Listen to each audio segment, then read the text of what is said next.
Hello ಎಲ್ಲರೂ ಹೇಗಿದ್ದೀರಾ? I hope ಎಲ್ಲರೂ ಚೆಂದ ಇದ್ದೀರಾ ಅಂತ ಅಂದ್ಕೊತೀನಿ. ನಾನಿವತ್ತು ಮಾಡ್ತಿರೋ ರೆಸಿಪಿ ಡಬಲ್ ಬೀನ್ಸ್ ಸಾರು.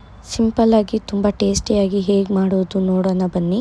ಬೇಕಾಗುವ ಪದಾರ್ಥಗಳು: ಈರುಳ್ಳಿ, ಬೆಳ್ಳುಳ್ಳಿ, ತೆಂಗಿನಕಾಯಿ, ಟೊಮೆಟೊ, ಕೊತ್ತಂಬರಿ, ಶುಂಠಿ, ಚಕ್ಕೆ, ಲವಂಗ, ಧನಿಯಾ ಪುಡಿ, ಖಾರ ಪುಡಿ, ಬದನೆಕಾಯಿ, ಆಲೂಗಡ್ಡೆ, ಡಬಲ್ ಬೀನ್ಸು, ಕಡಲೆಬೇಳೆ. ಮೊದಲಿಗೆ ಒಂದು ಸ್ಟವ್ ಹಚ್ಕೊಂಡು ಒಂದು ಕುಕ್ಕರಲ್ಲಿ ನೀರಿಟ್ಕೊಂಡು ಕಡಲೆಬೇಳೆ ಹಾಕಿ 2 ವಿಸಿಲ್ ಕೂಗಿಸ್ಕೊಬೇಕು. ಇನ್ನೊಂದು ಕಡೆ ಒಂದು ಬಾಣಲಿಗೆ ಈರುಳ್ಳಿ, ಬೆಳ್ಳುಳ್ಳಿ, 1 ಸ್ಪೂನಷ್ಟು ಎಣ್ಣೆ ಹಾಕಿ ಚೆಂದ ಫ್ರೈ ಮಾಡ್ಕೊಬೇಕು. ಅದು ಬ್ರೌನ್ ಕಲರ್ ಆಗೋ ಚೆಂದ ಫ್ರೈ ಮಾಡ್ಕೊಬೇಕು. ಫ್ರೈ ಆದಾದಮೇಲೆ ಅದನ್ನು ತಣ್ಣಗಾಗೋಕ್ಕೆ ಬಿಡಬೇಕು. ಮಸಾಲೆ ರೆಡಿ ಮಾಡ್ಕೊಳ್ಳೋಣ. ಈರುಳ್ಳಿ, ಬೆಳ್ಳುಳ್ಳಿ ಫ್ರೈ ಮಾಡಿರೋದು ಹಾಕ್ಕೊಂಡು ಕೊತ್ತಂಬರಿ, ಟೊಮೆಟೊ, ಕಾಯಿ, ಶುಂಠಿ, ಚಕ್ಕೆ, ಲವಂಗ ಹಾಕ್ಕೊಂಬಿಟ್ಟು ಗ್ರೈಂಡ್ ಮಾಡ್ಕೊಬೇಕು. ಫುಲ್ಲು ಸ್ಮೂತ್ನೆಸ್ಸಾಗಿ ಗ್ರೈಂಡ್ ಮಾಡ್ಕೊಬೇಕು.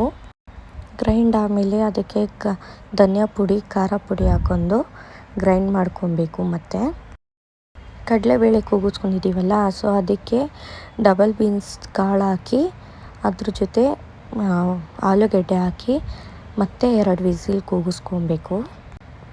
ನಾನು ಡಬಲ್ ಬೀನ್ಸ್ ಹಾಕೋ ಟೈಮಲ್ಲಿ ಅದು ಫುಲ್ಲು ಹೊಗೆ ಬಂದುಬಿಟ್ಟು ಕ್ಯಾಮ್ರಾ ಕ್ಲೋಸ್ ಆಯಿತು. ಅದರಿಂದ ನನಗದು ಕ್ಯಾಪ್ಚರ್ ಮಾಡೋಕ್ಕಾಗಿಲ್ಲ, ಅದು ಹಾಕಿದ್ದು.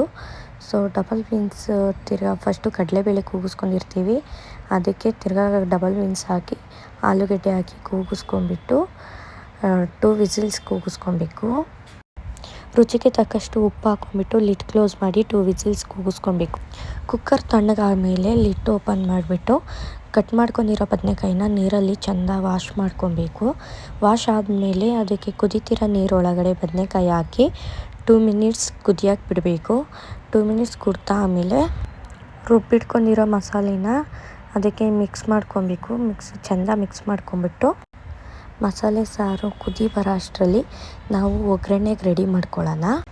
ಒಗ್ಗರಣೆಗೆ ಒಂದು ಬಾಣಲಿ ಇಟ್ಟು ಅದಕ್ಕೆ 2 ಟೇಬಲ್ ಸ್ಪೂನಷ್ಟು ಎಣ್ಣೆ ಹಾಕ್ಬಿಟ್ಟು ಸಾಸಿವೆ, ಕರಿಬೇವು ಹಾಕಿ ಫ್ರೈ ಮಾಡ್ಕೊಂಡು ಕುದಿತಿರೋ ಸಾರಲ್ಲಿ ಸ್ವಲ್ಪ ಸಾರು ತಗೊಂಡು ಮಿಕ್ಸ್ ಮಾಡಿ ಆಮೇಲೆ ಒಗ್ಗರಣೆನ ಸಾಂಬಾರಿಗೆ ಮಿಕ್ಸ್ ಮಾಡಿಬಿಟ್ಟು ಕುದಿ ಬರೋಕ್ಕೆ ಬಿಡಬೇಕು. 2 ಕುದಿ ಬಂದಾದಮೇಲೆ ಸಾರು ಟೇಸ್ಟ್ ಮಾಡೋಕ್ಕೆ ರೆಡಿಯಾಗಿರುತ್ತೆ. ಎಲ್ಲರಿಗೂ ಕೊನೆ ತನಕ ನೋಡಿದ್ದಕ್ಕೆ ಧನ್ಯವಾದಗಳು.